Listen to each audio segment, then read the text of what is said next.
Hello foodies, welcome to the shades of spices. ഇന്ന് ഞാനൊരു cheesy mini uttapam recipe ആയിട്ട് വന്നിരിക്കുന്നത്. വളരെ എളുപ്പത്തിൽ ഉണ്ടാക്കാൻ പറ്റും. ഇൻസ്റ്റൻ്റ് ആയിട്ട് ലഞ്ച് ബോക്സ് റെസിപ്പിക്ക് കുട്ടികൾക്കും ഓഫീസിലൊക്കെ കൊടുത്തുവിടാൻ പറ്റുന്ന ഒരു അടിപൊളി റെസിപ്പിയാണ്. ഇങ്ങനെ ഉണ്ടാക്കാൻ നോക്കാം. ഇതിനാവശ്യമായിട്ട് ഒരു ചെറിയ തക്കാളി ചോപ്പ് ചെയ്ത് എടുത്തിട്ടുണ്ട്, പിന്നെ ഒരു സവാളയുടെ പകുതി, പിന്നെ 5-6 കറിവേപ്പിലയുടെ ലീഫ് മാത്രമേ എടുത്തിട്ടുള്ളൂ ചോപ്പ് ചെയ്തിട്ട്, പിന്നെ ഒരു 2 പച്ചമുളകും കൂടി ചെറുതായി അരിഞ്ഞു വെച്ചിട്ടുണ്ട്. എല്ലാം ചെറുതായിട്ട് അരിഞ്ഞിട്ടാണുള്ളത്. പിന്നെ തക്കാളിക്ക് കുരു ഉണ്ടെങ്കിൽ അതൊക്കെ ഒന്ന് മാറ്റിയിട്ട് കുരുവില്ലാതെ എടുത്താൽ മതി. ഞാനിവിടെ പാന് ചൂടാക്കാൻ വെച്ചിട്ടുണ്ടായിരുന്നു. അപ്പോൾ നല്ലോണം ചൂടായിട്ടുണ്ട്. അത് ലോ ഫ്ലെയിമിലേക്ക് മാറ്റി. പിന്നെ ഇത് ഇൻസ്റ്റൻറ്റ് മാവാണ്, ഇഡ്ലി മാവ്. അപ്പോൾ അത് വെച്ചിട്ടാണ് ഉണ്ടാക്കുന്നത്. അപ്പോൾ ഒരു കയ്യിൽ ആഡ് ചെയ്ത് കൊടുത്തിട്ടുണ്ട്. ഇനി അതൊരു പൂരി വലുപ്പത്തിൽ മാത്രമേ പരത്തിയിട്ടുള്ളൂ. അങ്ങനെ 2 കൂടി പാർന്നു കൊടുക്കുകയാണ്. അപ്പോൾ എൻ്റെ പാനിൽ വലുതായതുകൊണ്ട് 2 പറ്റും. അപ്പോൾ രണ്ടാമത്തെയും കൂടി പാർന്നു കൊടുക്കുകയാണ്. എന്നിട്ട് നമുക്കിതിലേക്ക് അരിഞ്ഞു വെച്ച തക്കാളി ഉള്ളിയൊക്കെ ആഡ് ചെയ്ത് കൊടുക്കാം. പാനിൻ്റെ ചൂട് നിങ്ങൾ ശ്രദ്ധിക്കുക. ഞാൻ ഏറ്റവും ലോ ഫ്ലെയിമിൽ വെച്ചിട്ടാണുള്ളത്. അപ്പോൾ ഇതിൻ്റെ മേലെ കുറച്ച് നെയ്യ് ആഡ് ചെയ്ത് കൊടുത്തിട്ടാണ് ഇനി നമ്മൾ കട്ട് ചെയ്ത് വെച്ച തക്കാളി ഉള്ളിയും പച്ചമുളകും കറിവേപ്പിലൊക്കെ ആഡ് ചെയ്ത് കൊടുക്കുക. അതെല്ലാ സ്ഥലത്തും എത്തുന്ന പോലെ നമുക്ക് ആഡ് ചെയ്ത് കൊടുക്കണം. വളരെ പെട്ടെന്ന് തയ്യാറാക്കാൻ പറ്റുന്ന ഒരു ഊത്തപ്പ റെസിപ്പിയാണ് ഇത്. കാരണം കുട്ടികൾക്കൊക്കെ ഒരുപാട് ഇഷ്ടമാവും ചീസൊക്കെ ആഡ് ചെയ്യുന്നത് കൊണ്ട്.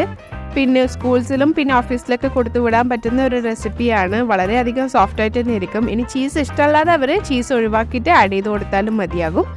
പിന്നെ ഇതിലേക്ക് ഇനി ഞാൻ ബാക്കി എല്ലാ പച്ചക്കറികളും ആഡ് ചെയ്ത് ലാസ്റ്റ് ഞാനിവിടെ ചീസ് ആഡ് ചെയ്ത് കൊടുക്കുകയാണ്. ചീസ് നിങ്ങൾക്ക് ഇഷ്ടമുള്ള ഏത് ചീസ് വേണമെങ്കിലും ആഡ് ചെയ്യാം. കുട്ടിക്ക് ഇഷ്ടമുണ്ടെങ്കിൽ അതേപോലത്തെ ചീസ് ആഡ് ചെയ്ത് കൊടുക്കുക.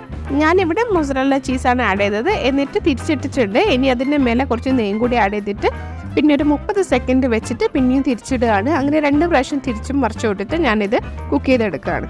എൻ്റെ ചാനൽ ആദ്യമായിട്ട് കാണുന്നവർ എൻ്റെ ചാനൽ വിസിറ്റ് ചെയ്യാൻ മറക്കരുത്. കുറേ അടിപൊളി വെറൈറ്റി റെസിപ്പീസൊക്കെ ചാനൽ അപ്ലോഡ് ചെയ്തിട്ടുണ്ട്. കുറേ ലഞ്ച് ബോക്സ് റെസിപ്പീസും ചിക്കൻ വെറൈറ്റി റെസിപ്പീസൊക്കെ ആഡ് ചെയ്തിട്ടുണ്ട്.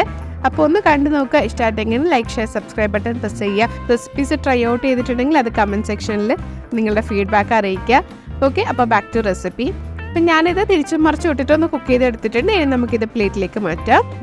വളരെ എളുപ്പമല്ല ഉണ്ടാക്കാൻ. ഇതിൻ്റെ കൂടെ പുതിന ചട്നി, തേങ്ങാ ചട്നി, തക്കാളി ചട്നി ഇതൊക്കെ കോമ്പിനേഷനാണ്. അടിപൊളി ടേസ്റ്റ് ആയിരിക്കും. അപ്പോൾ അടുത്ത സെറ്റും കൂടി ഞാനൊന്ന് പരത്തിയെടുക്കുകയാണ്.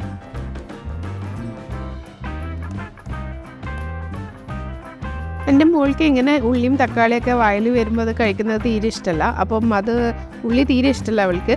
അപ്പോൾ അത് കഴിക്കുകയില്ല. അപ്പോൾ ഞാനിവിടെ അവൾക്ക് വേണ്ടിയിട്ട് ചീസ് മാത്രം ആഡ് ചെയ്തിട്ടൊന്ന് പരത്തിയെടുക്കുകയാണ്. അതേപോലെ കഴിക്കാതെ കുട്ടികളാണെങ്കിൽ ചീസ് മാത്രം ആഡ് ചെയ്ത് കൊടുത്താലും മതി. അത് മാത്രം ആഡ് ചെയ്താലും നല്ല ടേസ്റ്റാണ് കഴിക്കാൻ വേണ്ടിയിട്ട്. അപ്പോൾ ലഞ്ച് ബോക്സിന് അങ്ങനെയൊക്കെ ഒന്ന് ട്രൈ ഔട്ട് ചെയ്ത് നോക്കുക. അപ്പോൾ ഇഷ്ടമായിട്ടുണ്ടെങ്കിൽ like, share, subscribe button press ചെയ്യുക. കൂടാതെ ബെല്ലൈക്കനും വളരെ എളുപ്പത്തിൽ ഉണ്ടാക്കാൻ പറ്റുന്ന ഒരു ഊത്തപ്പാണ്. അപ്പോൾ അടുത്ത പ്രാവശ്യം ഒന്ന് ട്രൈ ഔട്ട് ചെയ്ത് നോക്കുക. എൻ്റെ ചാനൽ സബ്സ്ക്രൈബ് ചെയ്യാത്തവർ എന്തായാലും ഒന്ന് സബ്സ്ക്രൈബ് ചെയ്തിട്ട് ഒന്ന് സപ്പോർട്ട് ചെയ്യാം. ഓക്കെ, അപ്പോൾ അടുത്ത അടിപൊളി വെറൈറ്റി റെസിപ്പി ആയിട്ട് കാണാം. Okay, bye. Cook with love.